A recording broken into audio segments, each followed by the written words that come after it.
আমাদের গণঅভ্যুত্থানের অন্যতম যোদ্ধা উসমান হাদি ভাই তিনি গুলিবিদ্ধ হয়েছেন। আপনারা গতকাল রাতে সকলেই জানতে পেরেছেন উসমান হাদিকে ছাত্রলীগের দুর্বৃত্তরা গুলি করেছে। আমি জানার পরপরই রাতে ফিরেছি এবং আজকে সকালে তাকে দেখার জন্য এসেছি।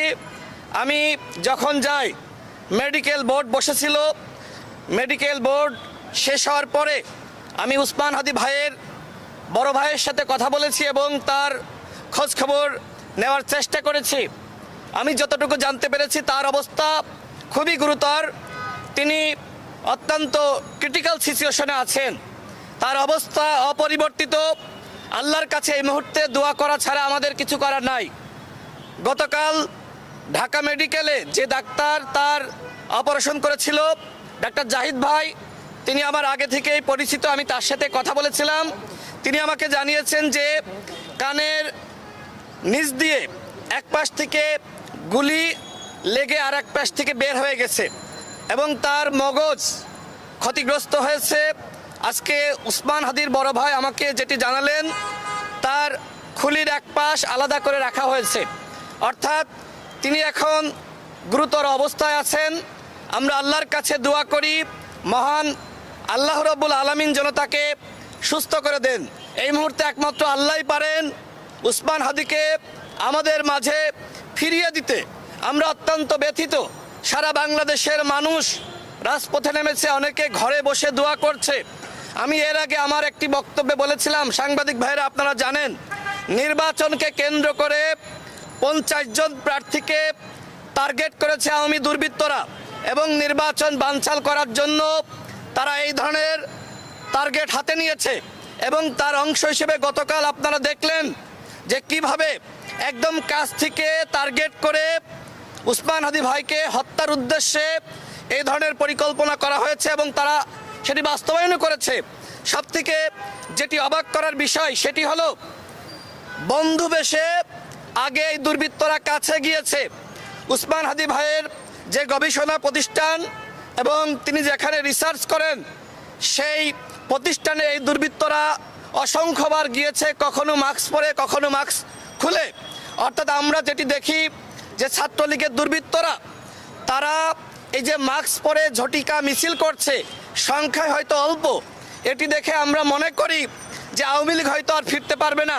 কিন্তু আজকে তারা যে পরিকল্পনা হাতে নিয়েছে, নির্বাচন যত ঘনিয়ে আসবে তাদের এই পরিকল্পনা তত বেশি তারা বাস্তবায়ন করার চেষ্টা করবে। এই জন্য আমরা সরকারের কাছে, আমি 2 জন উপদেষ্টার সাথে সাক্ষাৎ করে আমি এই পরিকল্পনার কথা বলেছিলাম। আইন উপদেষ্টাকে আমি নিজে বলেছি যে আওয়ামী লীগ নির্বাচনকে কেন্দ্র করে একটি পরিকল্পনা নিচ্ছে এবং যেহেতু আগে রিফাইন্ড আওয়ামী লীগ রূপে আওয়ামী লীগ ফিরতে পারে নাই, জাতীয় পার্টির কাঁধে ভর করে আওয়ামী লীগ ফিরতে পারে নাই, এখন স্বতন্ত্রভাবে আওয়ামী লীগ আগামী নির্বাচনে অংশ নিতে চায়। তাদের প্ল্যান হলো নির্বাচনে অংশ নেওয়া না, বরং আওয়ামী লীগের পদধারী নেতারা তারা নির্বাচনে যাবে এবং নির্বাচনকে বানচাল করবে। কিন্তু সরকার আমাদের এই কথাগুলোকে গুরুত্ব দিচ্ছে না। এমনকি আমি প্রধান নির্বাচন কমিশনার তার বরাবর আমি চিঠি দিয়েছি।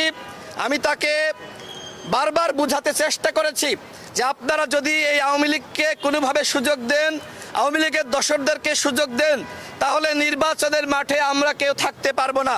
গতকাল দেখেছেন গণসংযোগ করা অবস্থায় যখন আমার ভাই উসমান হাদি গণসংযোগ করে ফিরছিল রিক্সা করে, অত্যন্ত সাধারণ জীবনযাপন, তিনি ভাবছিলেন যে তিনি হয়তো এদেশের মানুষের কাছে নিরাপদ, সরকার হয়তো তার আশপাশে প্রশাসনের বিভিন্ন ব্যক্তিবর্গকে রেখেছে।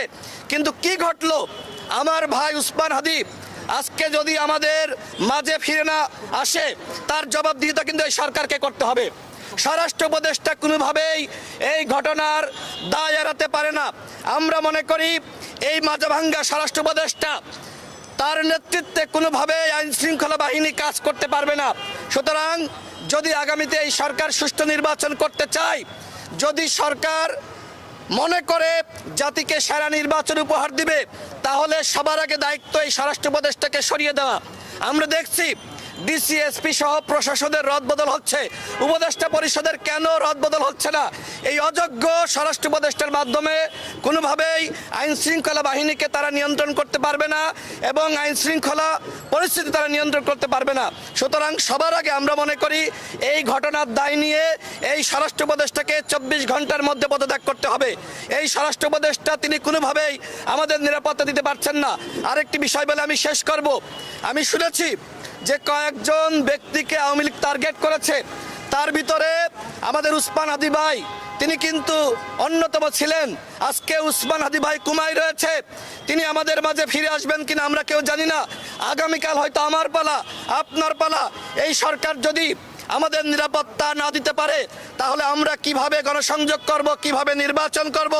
আমি সর্বশেষ বলতে চাই, উসমান হাদি ভাইকে যে সকল দুর্বৃত্তরা গুলি করেছে তাদেরকে অনতিবিলম্বে গ্রেপ্তার করতে হবে, চিরুনি অভিযান শুরু করতে হবে। আজকে আওয়ামী লীগকে আপনারা ধরছেন না, বরং আমরা দেখেছি আওয়ামী লীগের দুর্বৃত্তরা তারা কিন্তু জামিন পেয়েছে। আমি বলতে চাই এই নির্বাচনকে কেন্দ্র করে আওয়ামী লীগ এবং তাদের অপরাধীদেরকে গ্রেপ্তারের জন্য অনতিবিলম্বে চিরুনি অভিযান শুরু করতে হবে। সারা বাংলাদেশের মানুষের উদ্দেশ্যে বলতে চাই, উসমান হাদি ভাইয়ের জন্য আপনারা দোয়া করেন।